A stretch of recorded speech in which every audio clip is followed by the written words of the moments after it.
할렐루야.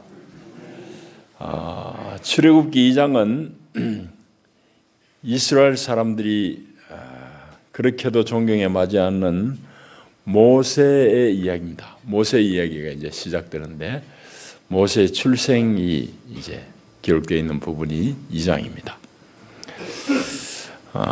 2장 오늘 10절까지만 읽었는데 모세가 참 다 죽어요. 이때는 애굽의 바로가 남자아이들 낳으면 다 나일강에 버리라고 그랬거든. 마땅히 죽어야 될 사람인데 천신만고 끝에 살아남아요. 살게 되는 일을 가만히 보면은 하나님이 대단히 놀랍게 역사하신다는 것을 이제 알게 되고, 오늘 저는 이 말씀을 준비하면서 얼핏 제 머릿속에 이제 겹쳐져 떠오르는 생각이 뭔가 하면은 6년 전에 이제 돌아가신 분인데 여러분들 기억나시죠? 강영우 박사. 우리 한국인으로서는 미국에서 최고위 관리가 된 분, 맹인인데 이제 백악관에서 차관보로 있다가 이제 세상을 떠난 분입니다. 암으로 이제 세상을 떠났는데, 강영우 박사와 그 부인 석은옥 여사의 이 얘기가 이제 겹쳐서 좀 많은 생각들을 해보았습니다. 강영우 박사는 여러분들이 뭐 책으로도 또 TV에서 많이 소개해서 들으셨겠습니다만은 경기도 양평 사람인데 덕수중학교 다니다가 1학년 때 그만 축구공에 세게 눈을 맞아버리는데 그 길로 눈이 멀게 됩니다. 그 아버지는 그 1년 전에 먼저 돌아가셨는데 어머니는 아들 하나 믿고 그렇게 고생해가지고 아들 서울에 공부 보내놨는데 공에 맞아가지고 눈이 안 보이니까 어머니 쇼크로 그 길로 중풍이 오고 죽게 됩니다. 어머니 죽게 되고, 누나는 뭐 동생들 다 먹이 살리려고 봉제공장 가서 너무 애쓰다가 누나는 과로로 또 죽게 되고, 하여튼 강영우 박사의 이 사건 사고로 말미암아 집안이 한순간에 무너져 버려요. 그래 다 이제 형제들이 뭐 고아원으로 이렇게 뿔뿔이 흩어지고 그러는 판인데, 이 강영우 소년이 결국은 자기도 죽으려고 몇 번 애를 쓰고 했는데 죽지는 못하고, 이제 결국은 중학교 1학년, 맹하학교 다시 입학해가지고 맹하중학교 1학년 때 여대생 누나를 만납니다. 결국은 이제 나중에 부인이 되죠. 나이가 많이 차이 나는 것 같지만 나이 차이 많이는 안 나요. 맹하중학교를 늦게 갔기 때문에 2살 정도 차이 나는데, 그래서 누나 하면서 따라다녔는데 이 누나도 동생이 없으니까 아주 강영우 소년을 되게 잘 돌봐주고, 그러다 둘이 이제 사랑이 싹 트고 나중에는 이제 혼인까지 하게 됩니다. 이 석은옥 여사의 아주 헌신적인 뒷바라지 때문에 이분이 그렇게 훌륭하게 됩니다. 그래서 이제 이 누나라는 사람이 미국에 먼저 유학 가고, 이제 강영우 소년이 연세대학교 입학하죠. 연세대학교 입학할 때도 뭐 우여곡절이 있습니다. 이 장님인데 이게 입학 안 된다고 그랬는데 겨우겨우 입학이 됐어요. 입학하고 미국에 유학하는 것도 아주 어렵게 유학을 합니다. 그래서 미국에 유학을 마치고 박사학위를 마치고 이제 미국 관리로 이제 취업을 시작하게 되는데, 나중에는 백악관의 차관보로 국가장애인위원회 위원장으로 이제 봉직하다가 부시 정부에서 한 7년 일해요. 그리고 옛날 기록을 보니까 아주 그분이 써놓은 그 글이 아주 감동적인데, 65세 자기 생일날 자기가 백악관에서 이제 일 다 마치고 나와요. 이거는 정권이 바뀌니까 부시에서 이제 오바마로 바뀌지 않습니까? 공화당 정부에서 민주당 정부로 바뀌는데 그날이 이제 자기 생일이에요.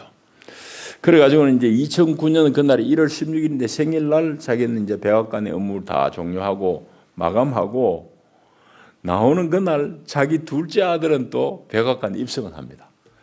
참 재밌잖아요. 기가 막히고 하나님이 하여튼 일을 기가 막히게 하시는 것 같아요. 둘째 아들은 또 이 민주당 정부에서 아주 고위 관리에 올라요.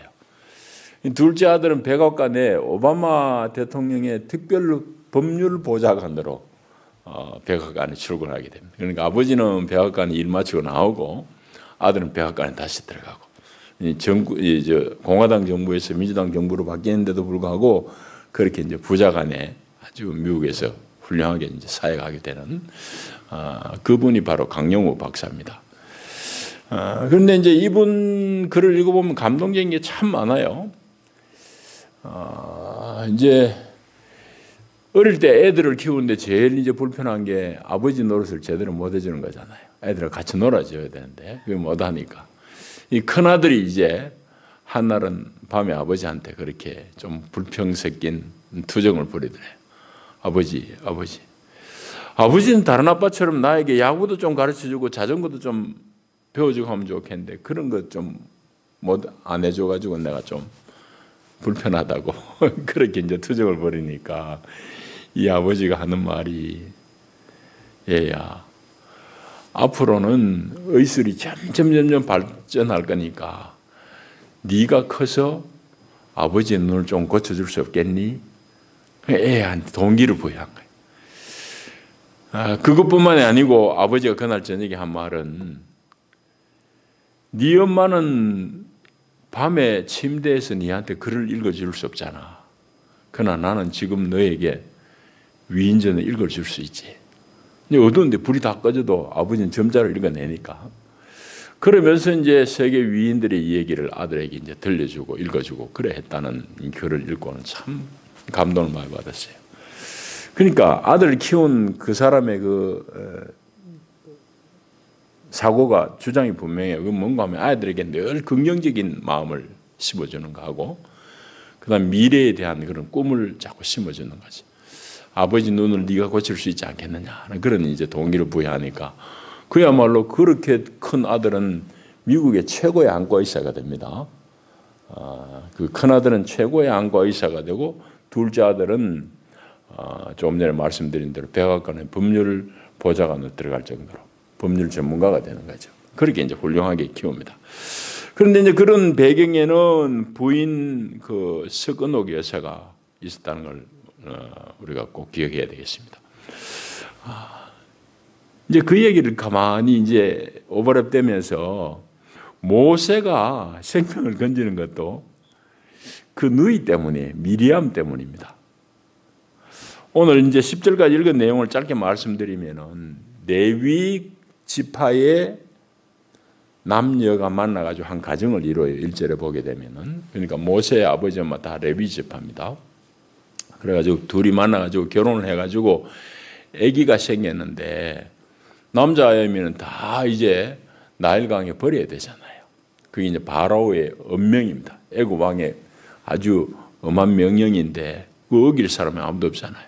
이걸 억지로 숨겨가지고 애 뭐 울면은 그냥 입을 막아가면서 키웠는데 애가 너무 인물이 준수하니까 3개월 되니까 더 이상 숨길 수가 없습니다. 소리가 자꾸 커지고 그러니까. 그러니까 할 수 없이 마지 못해서 어느 날 이제 드디어 강에 떠내려 보내야 되겠다 하고 이제 부모가 마음을 먹는 거예요. 그 부모의 마음이 어떻겠습니까? 오늘 여기 성경에 보면은 갈 상자를 준비했다 했습니다. 3절에 갈대 상자. 모세오경은 우리가 모세가 썼다고 그렇게 이제 읽는데, 여기 갈대 상자라고 번역된 말하고 노아 방주할 때 방주하고 히브리 말로는 같은 단어예요. 성서 기자는 같은 단어를 쓰는 겁니다. 그 얘기 의미가 깊죠. 그러니까 노아의 방주가 노아의 8 식구를 살렸듯이 여기 지금 갈대 상자도 모세를 살려낸 방주단 말이지. 그래서 이제 히브리 말로는 같은 단어를 쓴 겁니다. 자, 그래가지고 모세의 부모가 어떻게 천재 일루로 하나라도 살 수 있을까 하는 기대로 갈대로 이제 상자를 엮어 짜고 그 안팎으로 역청을 칠하고 또 나무 송진을 발라가지고 물이 안 들어오게 해가지고 애를 물에 떠내려 보내요. 떠내려 보낼 때 아마 모세의 어머니는 까무러치고 넘어졌을 것 같아요. 그 마음 어떻게 했어요, 그죠? 뭐 안 보낼 수는 없고 보내기는 보내야 되는데 물에 떠내려 보내는 그 부모의 마음이 어떻겠냐고. 그러니까 부모는 그야말로 반실신한 거죠. 그런데 누이 미리암이 정신 똑바로 차린 거예요. 미리암이 정신을 똑바로 차리고 자기 동생이 담겨져 있는 갈대 상자가 이제 떠내려가는 대로 멀리서 계속 따라가는 겁니다. 따라가다가 요행이 바로의 공주한테 이제 발견이 됩니다. 바로 공주가 목욕하러 나왔다가 시녀들하고 목욕하러 나왔다고 보고는 애 우는 소리를 듣고는 저 갈대 상자를 가져오느라. 그래 가져와서 보니까 아기가 있거든. 금세 알아차립니다. 이 아기가 히브리 사람의 아이구나. 근데 자기 아버지 바로가 내린 운명을 기억하니까 아는 거죠. 그런데 하나님께서 그에게 마음을 주셨죠. 이 바로의 공주의 마음에 어떤 마음이 드는가 하면은 불쌍히 여기는 마음이 들어요. 6절에 보면은 히브리 사람인 줄 알면서 히브리 사람의 자식이면은 자기 아버지는 적대감을 가지고 다 이제 죽이라고 그러고 산파들에게 죽이라고 그러고 이제 나중에는 안 되니까 물에 남자면은 다 물에 떠내려 보내라고 그랬는데 자기 아버지가 싫어하는 히브리 사람의 아이인데도 불구하고 이 공주 마음에는 애를 향해서 불쌍한 마음이 드는 거예요. 여러분, 하나님께서 물론 주신 마음이지만은 제가 이 부분을 가만히 읽어봤어요. 바로의 딸 이 공주가 이 즈음에 이 공주가 결혼을 했을 것 같아요. 결혼을 안 한 처녀일 것 같아요. 여러분 생각 어떻습니까? 성경을 읽으면서 자꾸 이 얘기하면서 읽어봐야 재밌어요. 재미있고 이 성경이 더 깊이 들어옵니다. 뭐 이건 정답은 없어요, 성경에는. 그런데 제가 읽기에는 바로의 딸 이 공주가 결혼을 한 사람이에요. 이 갈대 상자 속에서 우는 아이의 울음소리를 듣고 불쌍히 여기는 마음이 든다는 것은 그 속에 모성애가 발동했다는 얘기라고 우리가 읽을 수 있어요. 아기를 낳아본 사람이에요.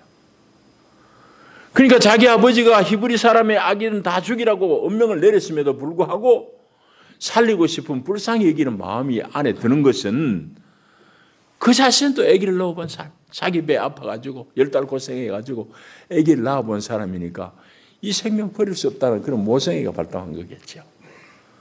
그래서 이제 시녀들에게 이 아이 좀 잘 거두어라 하고, 그런데 마침 미리암이 자꾸 이제 따라가고 있었으니까 미리암이 얼른 바로의 딸에게 가가지고는 제가 히브리 여인을 아는데 유모로 쓰면 딱 좋을 사람 합니다. 소개해드릴까요? 그러니까 공주가 좋다고 그래요. 그래 그 사람을 불러다 아기를 맡깁니다. 그게 사실 모세의 생모거든. 모세 어머니한테 맡겨요. 그래서 참 성경이 재미있는 것은, 하나님의 역사가 재미있는 것은 8절 9절에 보면은 이 소녀, 그러니까 모세의 누이 미리암이 가가지고 그 아기의 어머니를 불러왔다 이러잖아요. 어머니 그 아기의 생모를 불러온 거예요. 그러니까 바로 딸이 그 생모아이가 하는 말이 이 아기를 데려다가 나 대신해서 젖을 먹여다오. 내가 그 삭슬 주겠다 그럽니다. 그러니까 어머니가 이 아기 데려가지고 키우는데 돈 받고 자기 아이 키워요. 하나님의 역사하면 이렇게 기가 막힌 일이 일어나요. 여러분, 하나님이 일하시는 건 너무너무 재미있어요. 하나님이 일하시는 일이 재밌다. 사람이 상상할 수 없는 이런 일들이 일어나요. 오늘도. 이렇게 해가지고 이제 모세의 어머니가 자기가 낳은 아들 강에 떠내려 보내고 실신하고 그냥 통과하다 실신하기까지 했는데 그 아이를 다시 찾아요. 찾아가지고는 더 지극한 사랑으로 키웠을 거 아니겠어요? 이루도 찾은 아들이니까 더 지극했을 거예요. 그래서 사랑을 듬뿍 먹이면서 아기를 잘 키웠어요. 아마 이런 전통과 관련해서일 텐데, 유대인들은 여러분 아시는 대로 뭐 2000여 년 동안 나라 잃고 떠돌이로 다니던 민족이잖아요. 지금은 이제 우리와 같이 나라를 얻어, 우리 1948년에 이제 정부 수립했듯이 이스라엘도 1948년에 다시 나라를 재건했거든요. 우리와 같은 해입니다. 그 전까지는 2000여 년 이상 나라 없이 강대국 여기저기 휩쓸려 지나다니던 백성들이라고 디아스포라라고 그러잖아요. 그런데 유대인들은 아주 자기들 민족의식이 대단히 강한 사람들이에요. 뭐 세계 어디에 내놔도 뒤지지 않는 사람들입니다. 미국 사회에서도 지금 지도급에 있는 사람 다 유대인들이잖아요. 그런데 유대인들은 특이한 게 뭐 다 이제 이 디아스포라로 떠돌이로 이렇게 2000년 동안 다니고 뭐 우리같이 뭐 호적이 있겠어요? 뭐가 있겠어요? 아무것도 없잖아요. 그런데 유대인 공동체에 받아들여질 수 있는 조건이 뭐냐 하면은 엄마가 유대인이면 유대인으로 인정해 줍니다. 아버지 유대인이면 안 돼요. 엄마가 유대인이라 해야 돼요. 그 얘기는 오늘 여기 본문같이 어머니로부터 어릴 때의 신앙교육을 잘 받는 것이 전제가 되어 있는 겁니다.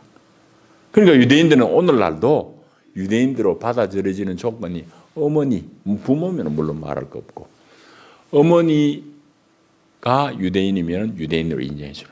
자, 어쨌든 오늘 여기 본문에 보면은 모세의 어머니가 그래가지고 모세를 이제 지극정성으로 키울 텐데 그냥 키웠겠어요? 사랑을 많이 줬을 뿐만 아니라 히브리 사람의 정체성을 듬뿍 심어줬을 겁니다. 그건 다음 시간에 바로 우리가 확인할 수 있어요. 그런 정도로 하나님께서 특별하게 역사하셔가지고 모세가 자기 어머니에게 양육을 잘 받는다고. 양육 다 받고 이제 자라니까 바로의 딸에게 데려가야 되잖아요. 이제 10절입니다. 이건 아마 젖을 떼고 한참 지나고 난 다음이겠죠. 그래가지고 좀 걸을만 하니까 이제 어머니에게 데려다 줍니다. 바로의 공주에게. 그래서 바로의 공주의 아들이 됩니다. 입적이 되는 거죠. 호적이 올라간 거죠. 그리고 그때 비로소 이름을 모세라고 지어요. 이거는 모세의 부모가 지은 이름이 아닙니다. 바로의 딸 공주가 이름을 모세라고 지어요. 물에서 건져냈다 이 말이에요. 물에서 건져낸 아이라 이런 뜻이죠. 그래서 이제 모세라고 이름을 지은 거예요. 참 이름이 아이러니합니다. 아주 의미가 깊어요. 자기 모세가 물에서 건져졌다고 모세라고 이름을 지어졌지만은 사실은 모세는 자기 민족을 노예 상태에서 건져내는 사람이에요. 그러니까 이 모세라는 이름은 이중적이에요. 자기도 모세 물에서 건져냈지만은 자기 민족도 애굽의 노예 상태에서 건져내는 사람이 모세가 되는 겁니다. 이게 이제 오늘 우리가 읽은 내용입니다. 오늘 이 본문 속에서 저는 여러분과 한 가지 중요한 공간을 좀 나누려고 합니다.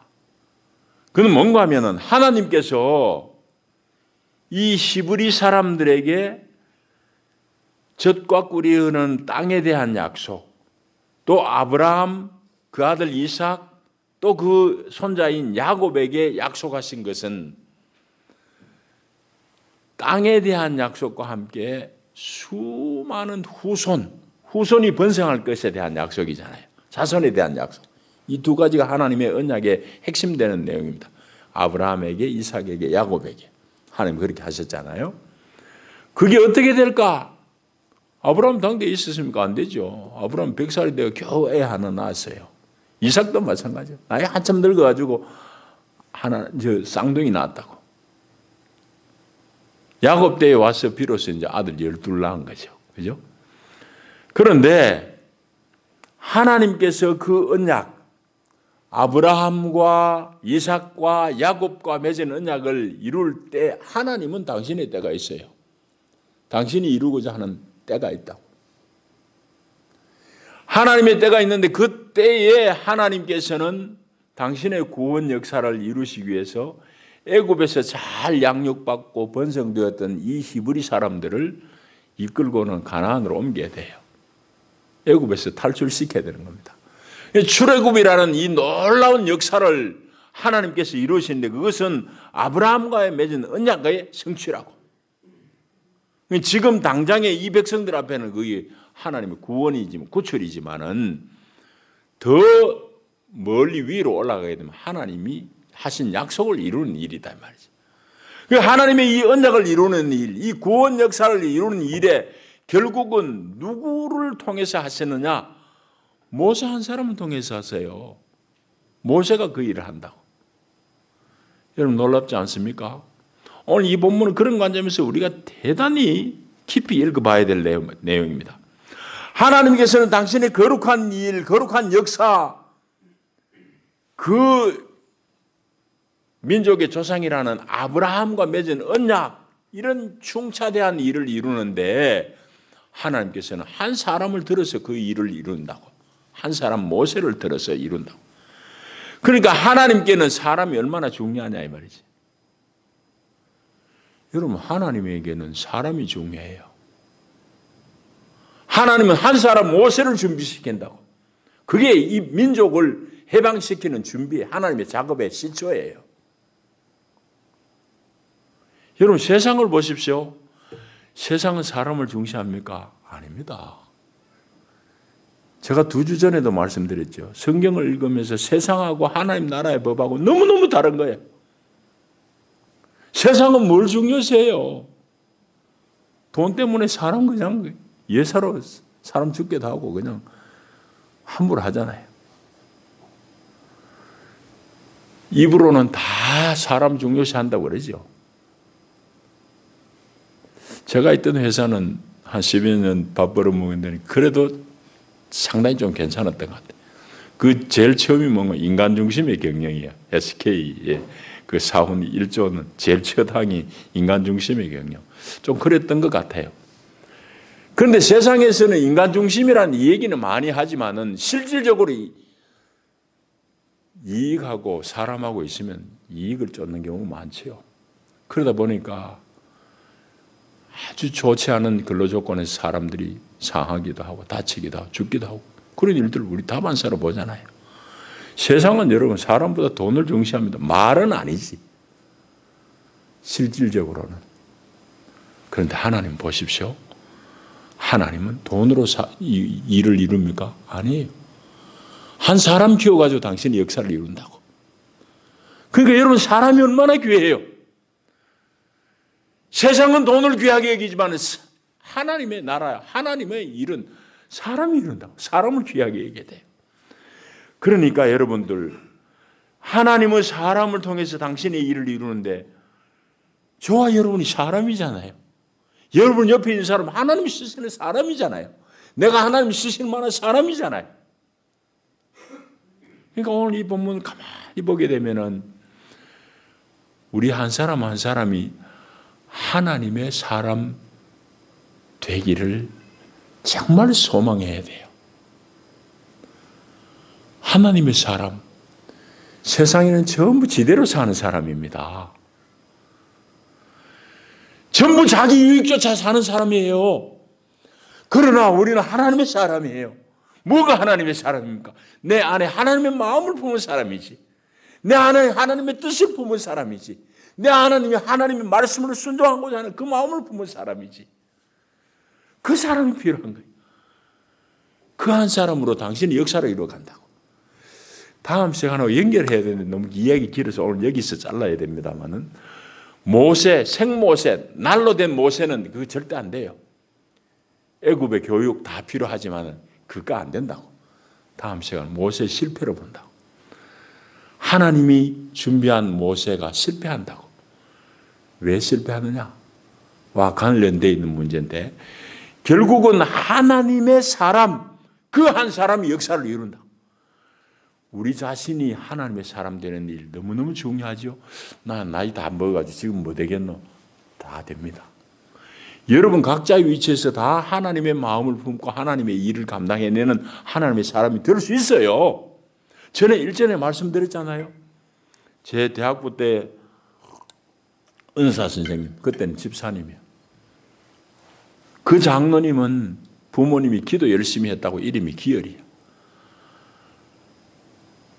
교장 선생님인데 주말만 되면은 전도지 들고 부산의 장려촌에 다니면서 그 시골에서 올라온 그 아가씨들한테 전도한다. 대단한 분이죠. 그분은 교장할 때만 그런 게 아니에요. 은퇴하고 내가 서울에서 만났는데 그때도 뭐 하는 거 하면은 나이 80 다 돼가지고 우리나라 이 교정 시스템이 소년원이나 이런 데 갔다 나오면 폐인된다는 거예요. 그래서 그런 애들 목공 교육시켜가지고 선교사단한테 딸려가지고 아프리카로 저렇게 중국으로 이렇게 보내는 거예요. 한국에 있으면 네가 사람 대접 못 받으니까 거기 가서 제대로 활동해라. 그래가 내보내는데 그런 일들을 그때까지도 하고 있더라고. 여든이 다 된 영감님. 여러분, 나는 인생 다 살아서 하지 마세요. 하나님의 마음을 품으면은 규모 다 여러분에 맞게 여러분이 하실 일이 다 있다고. 하나님 앞에 쓰임 받는 일이 다 있어요. 하나님은 사람을 통해서 일을 하시는데 내가 하나님 사람 되는 일이 중요하잖아요. 그리고 여러분 주변의 사람들이 다 하나님의 사람으로 만들어내야 돼요. 내가 말로 격려하고 말로 칭찬하고 잘했다고 서로 격려해 주면서 하나님의 사람으로 세워지도록 만들어요. 자식을 향해서도 마찬가지. 여러분, 강영우 박사 이 얘기 내가 조금 전에 했잖아요. 그 아이가 아버지 눈물을 가지고 나한테 야구 안 가르쳐주고 자전거 안 가르쳐주고 하는데 서운해요. 아버지가 진짜 마음 무너지겠죠. 그런데도 그걸 느끈하게 넘겨내면서 얘야, 진서가 의술은 날로 발전할 거니까 네가 커서 아버지 눈을 좀 고쳐줄 수 없겠니? 그리고 아버지 눈이 어두운 게 너한테 늘 손해되고 해대는 일만 아니야. 다른 사람이 못하지만 나는 침대에서 깜깜한 중에 너에게도 내가 책을 읽어줄 수 있지 않느냐. 그런 긍정적인 마인드, 긍정적인 마음을 품어주니까 거기서 그런 인물이 나죠. 정말 하나님의 사람이 하나님의 사람을 키워내는 거잖아요. 여러분, 우리가 이런 공간을 오늘 이 본문을 통해서 얻었으면 좋겠습니다. 우리 자신들이 다 하나님의 사람이 되어야 되겠고 내 자녀들뿐만 아니라 내 주변에 있는 사람들, 청소년들에게도 관심을 가지고 또 우리 교우들끼리도 관심을 가지고 하나님의 사람으로 세워질 수 있도록 우리가 말로 격려하고 정말 축하하고 사랑해주고 그렇게 하는 것이 하나님의 일에 우리가 쓰임받는 거예요. 하나님의 일은 저 멀리 있는 남의 나라 얘기가 아니에요. 주님은 날마다 우리에게 기도를 가르칩니다. 하늘에 계신 우리 아버지, 아버지 이름이 그렇게 여김을 받으시오며 나라가 임하옵시며 그 나라는 뜻이 하늘에서 이룬 같이 땅에서도 이루어지는 나라입니다. 우리 기도잖아요. 그래서 오늘 이 본문 속에서 세상은 다 돈을 중시하며 사는 세상이지만은 오늘 우리는 정말 하나님의 뜻을 품은 하나님의 사람이 정말 귀하다는 것을 꼭 기억하시고 우리 스스로가 하나님의 사람으로 살아내야 되겠고 그것은 바로 내 옆에 사는 사람, 내 자녀들, 특별히 약한 사람들을 세워서 하나님의 사람으로 일으키는 것. 이 정말 너무너무 귀한 일이에요. 그런 일에 다 쓰임받는 저와 여러분이 되기를 축복합니다. 기도합니다. 하나님 아버지 감사합니다. 은혜를 주시고 우리 주 앞에 나와 주의 말씀을 얻습니다. 하나님은 아브라함으로부터 맺은 언약을 이제 이룰 때가 되었고 이 장대해진 백성들을 이제 약속의 땅으로 옮겨야 될 때가 되어서 하나님은 그 일을 준비하시는데 한 사람 모세를 준비시킵니다. 한 사람을 준비하고 한 사람을 세운 일이 얼마나 귀한 일인지 다시금 이 성경을 통해서 우리가 깨닫습니다. 주여, 우리가 하나님의 사람으로 세워지게 하시고 우리 주변의 사람들을 하나님의 사람으로 잘 양육하고 세우는 데 쓰임받는 귀한 사람들로 세워주시옵소서. 예수님 이름으로 축복하고 기도하옵나이다. 아멘.